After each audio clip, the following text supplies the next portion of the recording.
प्रिय दर्शकों, नमस्कार। आज मैं आपको बताऊंगा कि कुंडली में देव गुरु बृहस्पति अपना किस तरह का प्रभाव दे रहे हैं। यह आप बहुत आसानी से कैसे जान सकते हैं। आप किसी भी कुंडली को देखते हैं, स्वयं की ही कुंडली को देखते हैं और आप ये जानना चाहते हैं कि इसमें गुरु का प्रभाव जीवन में, गुरु की महादशा में और गुरु की अंतरदशा में कैसा प्राप्त होगा, तो वो आप आज की वीडियो को देख करके जान जाएंगे। क्योंकि आज आपको गुरु का जीवन में कैसा प्रभाव मिलने वाला है वह पता चल जाएगा। ये वीडियो बहुत ही आसान रहने वाली है।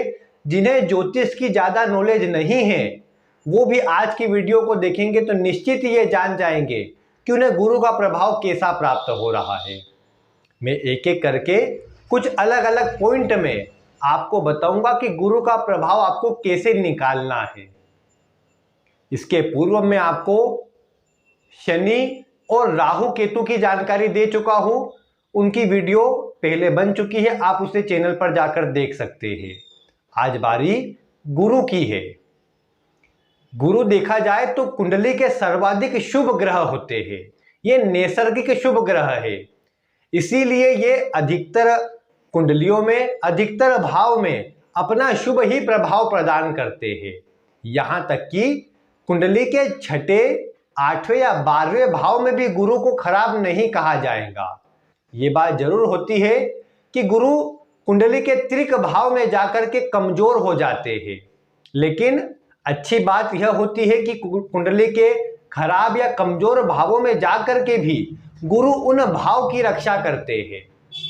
तो इसीलिए कहा जाए तो कुंडली के सर्वाधिक नैसर्गिक शुभ ग्रह गुरु कुंडली में अच्छा प्रभाव देते हैं। अब जब ये कुंडली में मजबूत अवस्था में बैठे हो तो जीवन में देखने को मिलता है व्यक्ति को अच्छी सफलता और ऊंचाई देने का भी कार्य करते हैं।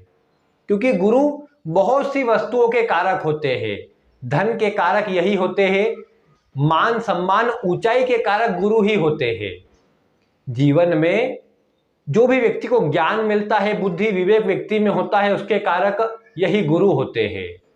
विवाह के कारक, संतान के कारक, हमारे भाग्य के कारक यही गुरु बनते हैं।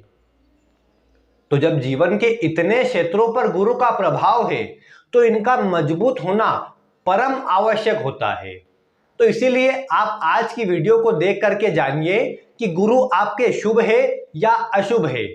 अगर शुभ आते हैं तो ये आपके लिए अच्छा परिणाम देने वाले हैं और ये आपके लिए अच्छा भी है। अगर कमजोर आते हैं तो आपको ये चाहिए कि आप गुरु के उपाय करें। मैं आगे आने वाली श्रृंखला में आपको गुरु को किस प्रकार मजबूत करना है इससे जुड़े उपाय बताने वाला हूं। और उन वीडियो को देखने के लिए, ज्योतिष की अन्य रोचक वीडियो देखने के लिए आप आज ही चैनल को सब्सक्राइब कर लीजिए और पास में आने वाले बेल आइकन को दबाना बिल्कुल भी ना भूलें, जिससे आपको सभी वीडियो शीघ्र अतिशीघ्र प्राप्त हो सके। अब आइए बिना विलंब किए आज मैं आपको गुरु का प्रभाव बताता हूं, आपको किस प्रकार से देखना है। सबसे पहले आप यह कीजिए, अपने सामने एक अपनी जो लग्न कुंडली होती है उसे खोल करके बैठ जाइए। लग्न कुंडली जिसके प्रथम भाव जो होता है, केंद्र जो होता है, वहां पर लग्न लिखा होता है। आप उदाहरण के लिए ये कुंडली देख पा रहे हैं, इसमें कोई भी अंक नहीं लिखा है। अभी आपको इसी तरह की जो लग्न कुंडली होती है उसे अपने सामने रखना है। अंक आदि पर अभी आप ध्यान न दीजिए, आप केवल इतना समझिए कि कुंडली में अलग अलग 12 भाव होते हैं। यहां पर भी आप नाम लिखे हुए देख पा रहे हैं, प्रथम भाव, द्वितीय भाव, तृतीय भाव, इसी प्रकार द्वादश भाव के नाम लिखे हैं। आप सर्वप्रथम अपने गुरु की भाव स्थिति को देखिए कि ये गुरु आपके किस भाव में बैठे हैं। प्रथम से द्वादश भाव के बीच में कुल 12 भावों में गुरु किस भाव में है आप उसको देखिए। अगर आपकी कुंडली में गुरु प्रथम भाव में है, द्वितीय भाव में है, चतुर्थ, पंचम, नवम, दशम, अगर इन भाव में बैठे हैं तो ये गुरु आपको अच्छा परिणाम देने वाले हैं। जीवन में सफलता के लिए ये गुरु की अवस्था निश्चित ही शुभ है। इस स्थिति में आने पर आप गुरु को 40 अंक प्रदान कीजिए। इसके अतिरिक्त अगर आपकी कुंडली में गुरु कुंडली के सप्तम भाव में है या फिर तृतीय भाव में है या एकादश भाव में है, तृतीय भाव में, सप्तम भाव में या एकादश भाव में है, तो ये गुरु कुछ कमजोर भी होते हैं लेकिन फिर भी थोड़ा प्रभाव शुभ देते हुए देखे गए हैं। तो इसीलिए इन भाव में बैठे गुरु को आप 30 अंक प्रदान कीजिए। अगर इसके अतिरिक्त जो भाव बच गए हैं वहां पर अगर आपके गुरु बैठे हैं तो ऐसी अवस्था में गुरु को आप 0 अंक प्रदान कीजिए, क्योंकि उन भावों में गुरु कहीं ना कहीं कमजोर होते हैं। कुंडली के त्रिक भाव में गुरु उस भाव को अच्छा कर देते हैं लेकिन स्वयं कमजोर हो जाते हैं, जो जीवन के लिए प्रायः अच्छा नहीं होता। तो इसीलिए अन्य भाव में होने पर आप गुरु को 0 अंक प्रदान करें। तो आपने देखा कि भाव की स्थिति के अनुसार गुरु को कितने अंक मिल रहे हैं, 40 अंक मिल रहे हैं, 30 अंक मिल रहे हैं या 0 अंक मिल रहे हैं। आपकी कुंडली में जो भी अंक मिले हैं उसे आप एक तरफ लिख करके रख लीजिए या उसे अपने ध्यान में बनाए रखें, उसकी आगे आवश्यकता पड़ने वाली है। अब यह तो आपने देख लिया गुरु किस भाव में है। अब आप यह देखिए कि गुरु जहां बैठे हैं वहां पर कौन सा अंक लिखा है।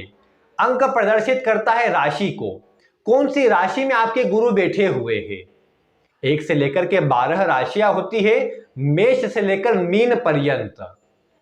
अब आप देखिए किस राशि में किस अंक पर गुरु है।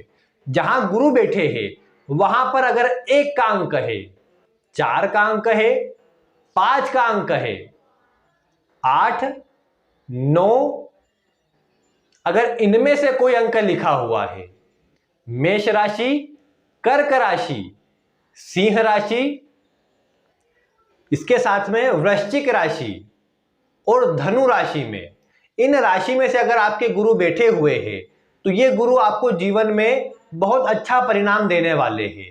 ऐसी अवस्था में आप गुरु को कुल 40 अंक प्रदान कीजिए, जीवन में ये गुरु आपके लिए अच्छे रहेंगे। इसके अतिरिक्त अगर आपकी कुंडली में गुरु 3 के अंक पर या फिर 12 के अंक पर लिखे हुए हैं तो ऐसी अवस्था में ये गुरु थोड़ा कमजोर प्रभाव भी देते नजर आए हैं, लेकिन प्रायः अन्य राशियों की अपेक्षा ज्यादा अच्छा परिणाम देते हैं। तो 3 के अंक पर या 12 के अंक पर गुरु है तो यह गुरु भी आपको अच्छा परिणाम देंगे। इस अवस्था में आप गुरु को 30 अंक प्रदान कीजिए। अब आपने इसके अतिरिक्त आप एक और बात समझ लीजिए कि इसके अतिरिक्त जो राशियों के नाम बताए, इसके अतिरिक्त किसी राशि में गुरु बैठे हैं तो उस गुरु को आप 0 अंक प्रदान कीजिए, 0 अंक प्रदान कीजिए। उन राशियों में गुरु अच्छा प्रभाव नहीं देते या थोड़े कमजोर हो जाते हैं, फिर जो अपेक्षाएं उनसे रहती है उसमें भी कमी आ जाती है। तो इसीलिए आप देखिए कि किस राशि में आपके गुरु है। आपने अपने लग्न, माफ कीजिएगा, अपने भाव के अनुसार गुरु के प्रभाव को निकाला, अपनी राशि के अनुसार क्या अंक मिले हैं गुरु के उस प्रभाव को भी निकाला। अब गुरु के लिए यहां पर आपको लग्न को नहीं देखना है। इसके पूर्व की वीडियो में मैं जिन ग्रहों की चर्चा कर रहा था वो लग्न के अनुसार अपना प्रभाव देते हैं। शनि, राहु और केतु विभिन्न लग्नों में कारक होते हैं, वहां अच्छा परिणाम देते हैं। गुरु भी कुछ ऐसे लग्न हैं जिनमें कारक होते हैं और अच्छा परिणाम देते हैं, लेकिन जैसा मैंने आपको बताया गुरु नैसर्गिक शुभ ग्रह होने से किसी भी भाव में, किसी भी लग्न में इनका प्रभाव थोड़ा अच्छा होता है। इसीलिए यहां पर आपको लग्न का विचार नहीं करना। आपको क्या विचार करना है, आप केवल यह देखिए कि आपकी कुंडली में गुरु किसी भी भाव में भले बैठे हो, किसी भी राशि में क्यों ना बैठे हो, किसी ग्रह के साथ है तो ठीक है। राहु केतु को छोड़कर अन्य किसी ग्रह के साथ अगर गुरु बैठे हुए हैं तो यह गुरु शुभ है। इसके अतिरिक्त आपको अन्य किसी बात की चिंता नहीं करनी है। आप इस गुरु को 20 अंक दे दीजिए। लेकिन किसी भाव में गुरु अकेले बैठे हैं, अगर अकेले बैठे हैं तो आपको यह देखना है कि उस पर किसी पापक ग्रह की दृष्टि न पड़ती हो। पापक ग्रहों में सूर्य, मंगल, उसके साथ में शनि, राहु और केतु, इन 5 में से अगर किसी ग्रह की अकेले बैठे हुए गुरु पर दृष्टि है तो वह गुरु को आप 20 अंक न प्रदान करें।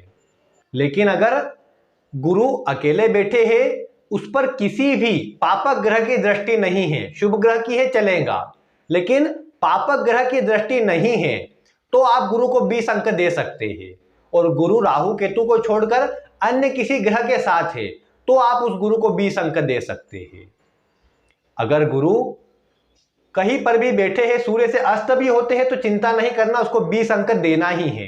किसी ग्रह के साथ है, उस पर पापक ग्रह की दृष्टि है, तो भी आपको चिंता नहीं करना है, अंक अवश्य से प्रदान करना है। लेकिन जो बातें मैंने बताई कि अकेले हो और किसी पापक ग्रह की दृष्टि हो, और ये भी आप देख सकते हैं अगर राहु केतु के साथ है तो भी आपको गुरु को अंक प्रदान नहीं करना है।